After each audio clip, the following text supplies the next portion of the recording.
Hello guys.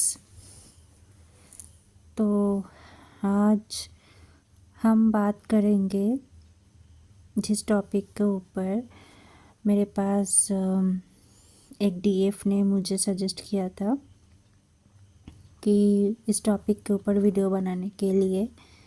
तो मैंने देखा ये हर कोई का एक प्रॉब्लम हो सकता है। टॉपिक ये है कि जब सामने वाला हमें कुछ कह के ट्रिगर कर दे तो किस सिचुएशन पे हमें उसको लेट गो करना है और किस सिचुएशन पे हमें एक्शन लेना है। तो देखो, बात ऐसा है कि ट्रिगर तो हर कोई करता है। हमें डीएम भी ट्रिगर करता है, हमें कार्मिक्स भी ट्रिगर करते हैं और सिर्फ हमें नहीं, नॉर्मल जो सोल्स होते हैं उनको भी कई तरह से ट्रिगर मिलता रहता है। तो हम क्या करें इसको? तो देखो, ट्रिगर आने पे हमारा जो फील होता है, हमें एक तो हमें गुस्सा आता है, एंगर। दूसरा फियर आ जाता है कि कुछ नेगेटिव ना हो जाए। सपोज़ हमें डीएम ने कुछ बोल दिया कि मुझे कॉल मत करो या फिर कुछ ऐसा। तो वहाँ पर एक तो हमें गुस्सा आता है कि अरे ये मुझे ऐसे कैसे बोल सकता है, और दूसरा फियर आता है कि अरे फिर से हमारा नो कांटेक्ट तो नहीं हो जाएगा। और वो फियर से हमको पैनिक होने लगता है। कभी कभी इरिटेशन होता है कि सपोज़ कोई एक हैबिट जो आपको पसंद नहीं, वो अगर आपके सामने कोई कंटिन्यू करता जा रहा है तो ऑब्वियसली एक इरिटेशन आ ही जाता है कि अरे यार ये कब बंद करेगा ऐसा करना, है ना। तो देखो, जब आपको कोई ट्रिगर मिल रहा है, चाहे वो कुछ भी हो, आपको बुरा लग रहा है, आपको सैड फील हो रहा है या फिर एंगर फील हो रहा है, इरिटेशन हो रहा है या कुछ भी हो रहा है, तो ट्रिगर का रीज़न कुछ ऐसा होता है। एक तो कर्मा क्लिनजिंग होता है कि आपका ही कोई पास्ट कर्मा था, वो ऐसे आपको ट्रिगर करके वो रिलीज़ कर रहा है। दूसरा होता है कि ये जो मैंने रीजंस बताई, एंगर, फियर इशू, इरिटेशन, ये सब मेनली लोअर चक्र से आता है, यानी कि रूट चक्र। तो इसका मतलब आपका वो चक्र इम्बैलेंस है, उसको बैलेंस करना पड़ेगा। और एक रीज़न होता है कोई पास्ट ट्रॉमा। तो सपोज़ आपका पहले कोई ब्रेकअप हुआ है और फिर डीएम आपको कुछ ऐसे बातें बोल रहा है जो आपका एक्स बॉयफ्रेंड ने सेम चीज़ें बोला था आपको।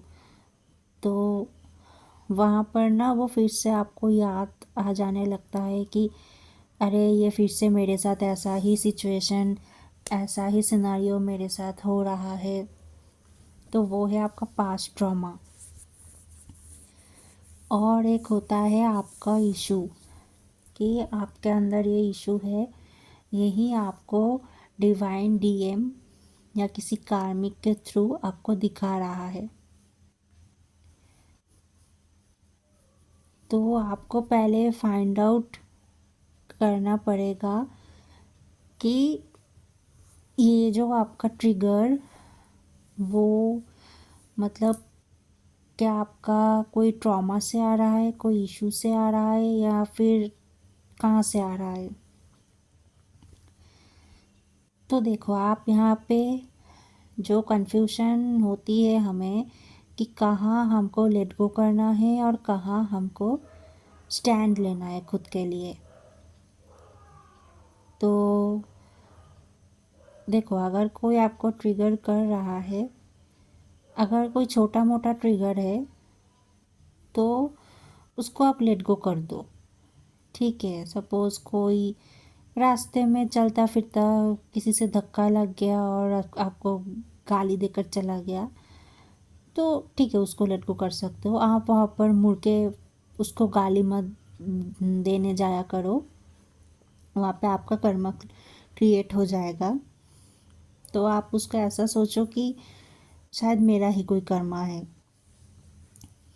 तो ऐसे आप ये सब चीज़ों को लेट गो करो। या फिर आपके ऑफिस में आपके बॉस आपको मतलब कोई बिना रीज़न के या कोई सिली सा रीज़न के लिए आपको बहुत उल्टा सीधा सुना रहा है, ठीक है, तो ठीक है, एक हद तक लेट गो आप कर सकते हो कि चलो ठीक है, कोई बात नहीं, मेरा ही कोई कर्मा होगा। और साथ साथ लेट गो करो, उसके साथ आपको ये भी देखना है कि सेम चीज़ें आपके साथ हो रहा है या नहीं। अगर सेम टाइप के ट्रिगर आपको मिल रहा है, मतलब वो आपका कोई इशू है, वो आपका कोई पास्ट का ट्रॉमा आपको दिखाया जा रहा है कि ये हील नहीं हुआ है, इसे हील करो। जैसे मैंने बताया कि सपोज़ आपको आपके दोस्त बॉडी शेमिंग करता था और आपके डीएम ने भी आपको कुछ ऐसा बोल दिया आपके फिगर को लेकर कि आपको बुरा लग गया, ठीक है, तो आपको ऐसा लगेगा कि अरे मेरा डीएम भी मुझे बॉडी शेमिंग कर रहा है। लेकिन नहीं, वो बॉडी शेमिंग नहीं कर रहा, वो आपको आपका इशू ही दिखा रहा है। और अगर डीएम को छोड़ो, कोई कार्मिक भी अगर बार बार आपको आके ऐसे बॉडी शेमिंग वाला बातें बोल रहा है, मतलब वो आपका एक लूप है। वहाँ आपको क्या करना है, आपको ये देखना है कि क्या सच में मेरे फिगर में कोई मॉडिफिकेशन करना चाहिए। अगर आपको अंदर से ऐसा आवाज़ आए कि हाँ, फिगर में कुछ मॉडिफिकेशन करना चाहिए, ये आपका ऑथेंटिक सेल्फ आपका नहीं है, तो आप करो वो मॉडिफिकेशन। और अगर आपको ऐसा लगता है कि नहीं, मैं जैसी हूँ मैं वैसी ही ठीक हूँ, मैं वैसी ही सही हूँ, डिवाइन को मैं ऐसी ही प्यारी हूँ, जहाँ डिवाइन मुझे ऐसे एक्सेप्ट कर रहा है, वहाँ कोई इंसान मुझे कुछ भी कह दे, मुझे क्यों फ़र्क पड़ेगा। जहाँ इस यूनिवर्स का क्रिएटर मुझे पसंद करता है ऐसे, तो मैं ये 3D के इंसानों के बात को क्यों दिल पे लगाऊं। ठीक है, वहाँ पर आपको सेल्फ लव करना पड़ेगा और ऐसे इशू को हील करना पड़ेगा। अगर आप देखो, मैं एक एग्ज़ाम्पल यहाँ पे देती हूँ, जो चीज़ आप खुद को नहीं मानते वो अगर कोई दूसरा आपको बोलता है तो आपको फ़र्क नहीं पड़ेगा। जैसे कि एज एग्ज़ाम्पल, कोई अगर अंबानी जी को बोले कि आपके पास तो पैसा ही नहीं रहता, ठीक है, उसको क्या कोई फ़र्क पड़ेगा? कुछ फ़र्क नहीं पड़ेगा उसको, क्योंकि वो जानता है कि मेरे पास पैसा है, मेरे पास बहुत पैसा है। वो उस बात को मतलब कुछ भी कंसिडर नहीं करेगा। ये मैं एज एग्ज़ाम्पल के थ्रू बता रही हूँ। वैसे ही अगर एक स्टूडेंट जो कि क्लास में फर्स्ट आया है, उसको अगर कोई बोले कि तू तो पढ़ाई नहीं करती, तो उसको भी वो फ़र्क नहीं पड़ेगा, क्योंकि वो तो ऐसा सोचेगा, अरे मैं तो फर्स्ट आया हूँ, मैं कैसे पढ़ाई नहीं करती, ठीक है, ये इनको कुछ नहीं पता। बिल्कुल वैसे ही अगर आप खुद को सोच लोगे कि हाँ मैं ऐसी हूँ, मैं डिवाइन की प्यारी हूँ, मैं मुझे पता है मैं कैसी हूँ, I am perfect to divine. देखो वैसे देखा जाए तो 100% परफेक्शन तो किसी में नहीं रहता, लेकिन आपको ऐसा सोचना है कि मैं जैसी हूँ, मेरा जो इम्परफेक्शंस है उसको उन सब को लेकर ही मैं डिवाइन के पास परफेक्ट हूँ। तो कोई कुछ भी आपको कह दे, आपको फ़र्क नहीं पड़ेगा। मैं अपने खुद की एग्ज़ाम्पल यहाँ पर दे दिया कि एक टाइम था, मेरा एक फ्रेंड मुझे डायरेक्ट मुंह पे बोला करता था कि अरे तू तो इतनी बदसूरत है कि कोई नॉर्मल लड़का तुझे पसंद ही नहीं करेगा। अगर तुझे कोई लड़का पसंद करता है तो समझ लेना कि वो नॉर्मल नहीं है, या फिर उसको कोई लड़की मिल रही नहीं है।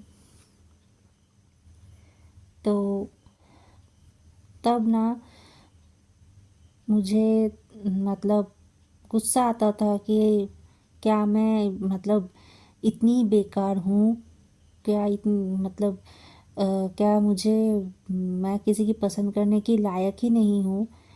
ऐसा ऐसा थॉट्स आते थे मुझे। ठीक है, फिर मुझे गुस्सा भी आता था कि ऐसे मुझे बोलता है लोग। फिर ना मेरे डीएम भी मुझे यही बात को लेकर ट्रिगर किया। तो उस टाइम तो मैं बहुत अपसेट हुई कि क्या मैं सच में बदसूरत हूँ।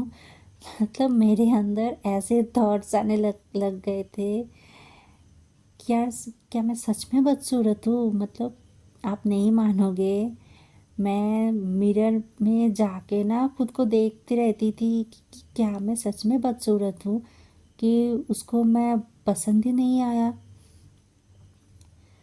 फिर धीरे धीरे मुझे रियलाइजेशन हुआ कि नहीं, ये मेरा ही इशू है, मेरा ही सेल्फ लव की कमी है।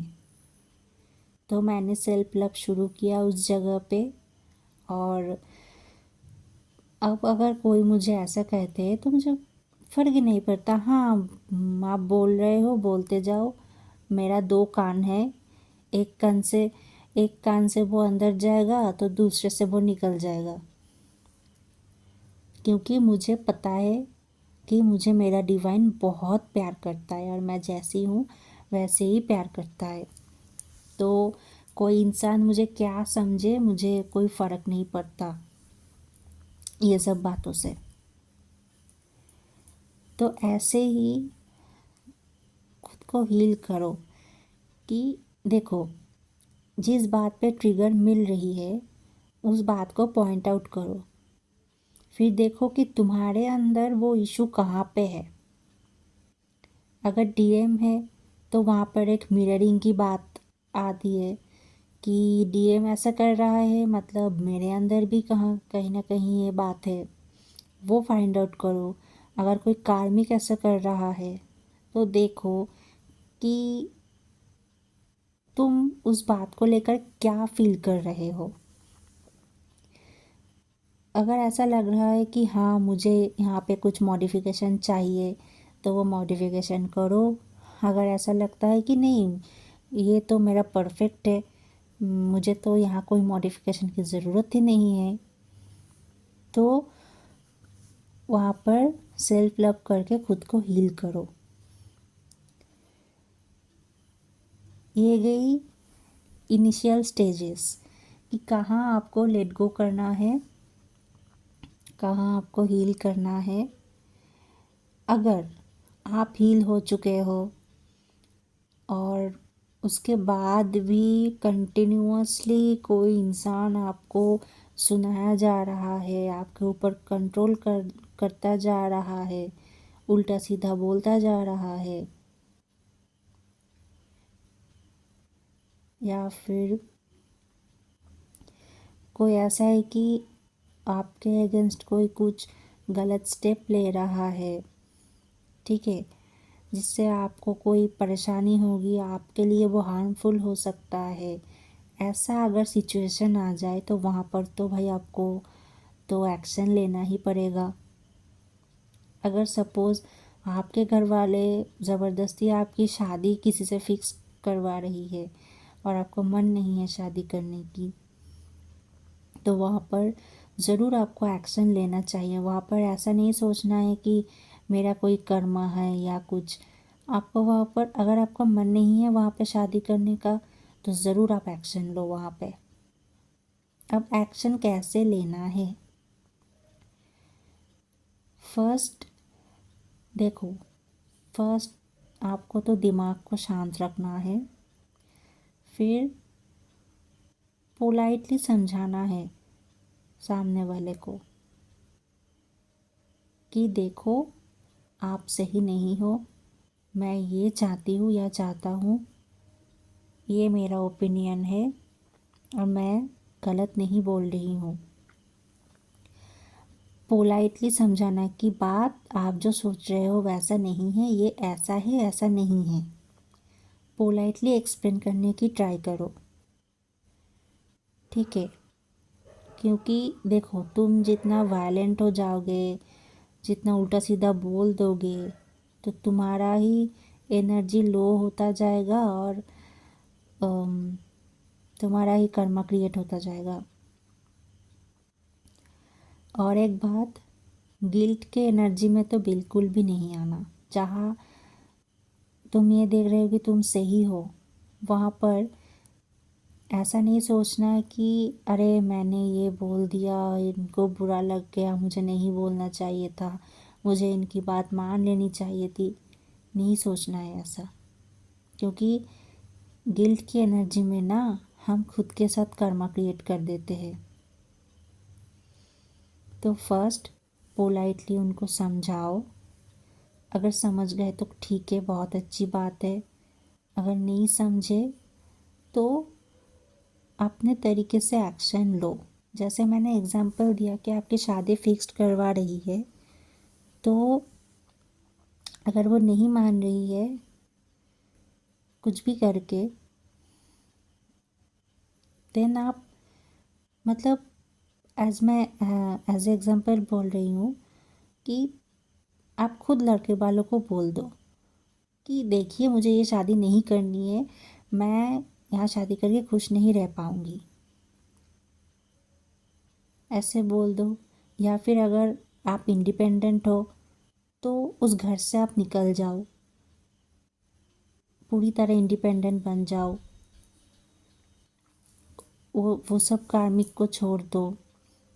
अगर आपके ऑफिस में ऐसे प्रॉब्लम्स चल रहे हैं तो वो ऑफिस आप छोड़ दो, छोड़ के निकल जाओ, दूसरा जॉब देख लो, ठीक है। जहाँ पर सिचुएशन ऐसी है कि आपके हील होने के बाद भी वो लोग चेंज नहीं हो रहे हैं, या फिर कुछ ऐसा कर रहे हैं आपके अगेंस्ट जो आपके लिए हार्मफुल हो सकता है, या ज़बरदस्ती आपसे कुछ ऐसा करवा रहे हैं जो मतलब आपके फ्यूचर के लिए सही नहीं है, तब आप स्टैंड लो वहाँ पर। क्योंकि जब हम स्टैंड नहीं लेते ना, हमारा सोलर प्लेक्सस चक्र ब्लॉक हो जाता है, हम अपने पावर में नहीं आ पाते तब। अगर छोटा मोटा चीज़ है तो हील करो, अगर फिर कुछ नहीं हुआ तो स्टैंड लो।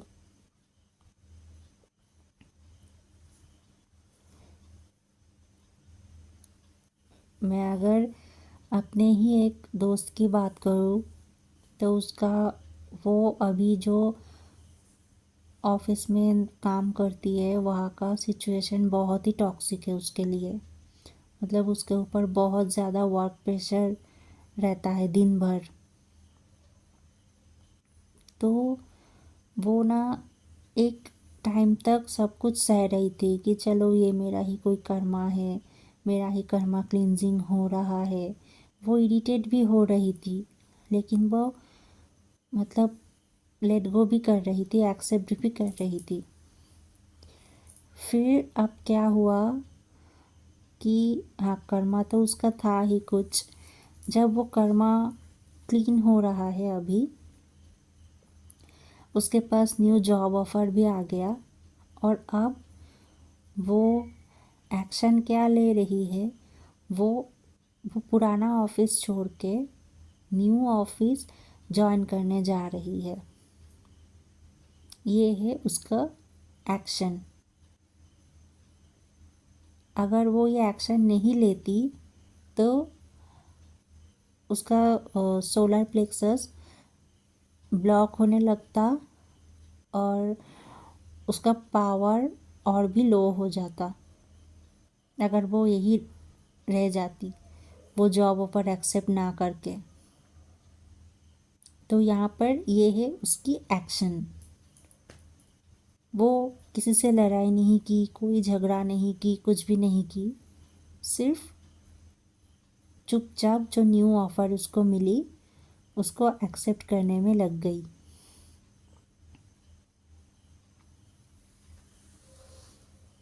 ऐसा ही करना है कि सिचुएशन को समझ के आपको देखना है कि क्या करना है, इग्नोर करना है या कुछ स्टेप लेना है। और जो चीज़ इम्पोर्टेंट है कि अपने दिमाग को शांत रखना है, क्योंकि जब दिमाग शांत नहीं रहता तभी हम उल्टा सीधा कुछ बोल देते हैं, हमारा कर्मा क्रिएट हो जाता है, उल्टा सीधा कुछ कर देते हैं, तो वो हमारे ऊपर ही भारी पड़ता है फ्यूचर में।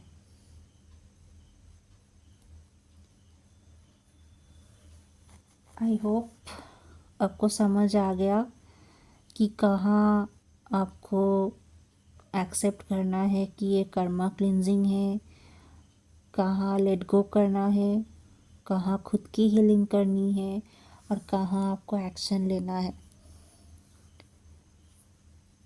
अगर कोई डाउट हो तो मुझे ज़रूर कमेंट सेक्शन में बताइएगा।